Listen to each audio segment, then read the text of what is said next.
After a long career at Wish, Rick's job was terminated. It was somewhat unexpected, and I was actually in our bookstore when he came in and told me that he had lost his job.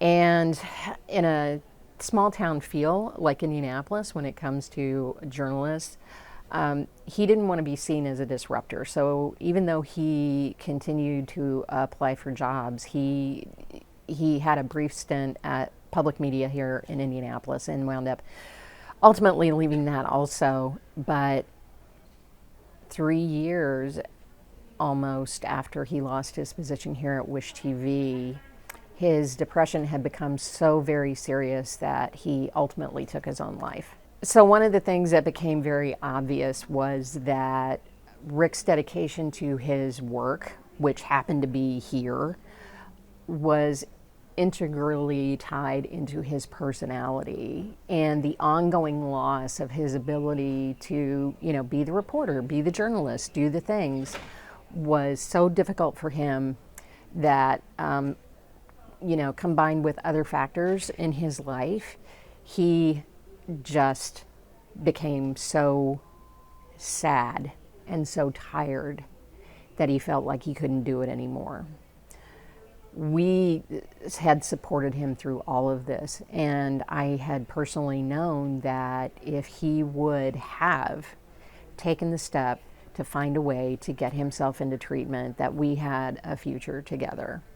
I'm not going to lie, there were people who said this was so difficult. Why didn't you take the kids and just, make a go of it on your own? And it's because he was our guy, and we were committed to him.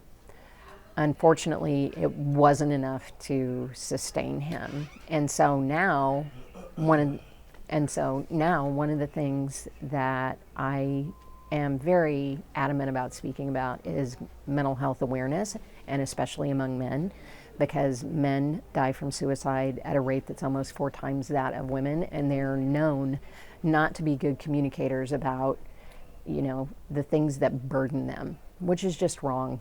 These are people who are loved, people who are cared for, and people who have so much to bring the rest of us if we can find them ways and help to move through these difficult situations in their lives. And one of the things that I did was raise our children to be advocates for their own mental health. And I really love the way young people today don't hold back about, the things that are dragging them down, because if you don't talk about them, they're very, very difficult to address. And I just know from experience and in my heart that there are people and voices and amazing things that we lose every day because people don't feel like they have the kind of help that is going to be able to get them through some of the most desperate times of their lives. And I'm never going to give up on that. And my children will never give up on that. And I'm, if there's, one thing I'm grateful for, it's that I have kids who can stand up for themselves and for their friends, because that's important too when things are difficult. This is my custom Irish-based suicide awareness semicolon. So this is the period, and this is the comma of my suicide awareness tattoo.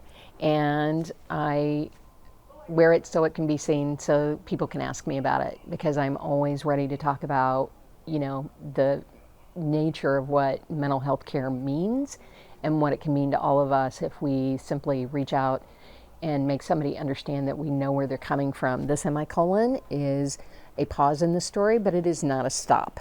So this says there was a difficulty, but I have moved ahead.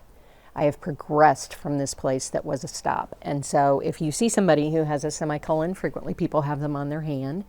I've seen friends who tuck them behind their ear, but they're there to remind that these tattoos are there to remind that we have engaged in that process with somebody else. We may be here, the other person may be here, or they may be not, but we've not forgotten them, and we're not going to give up talking about everything that they went through and how that might be able to help somebody else know that there are people who understand it. When I have this tattoo so that it can be seen, and someone comes up to me and they go, I know exactly what that means.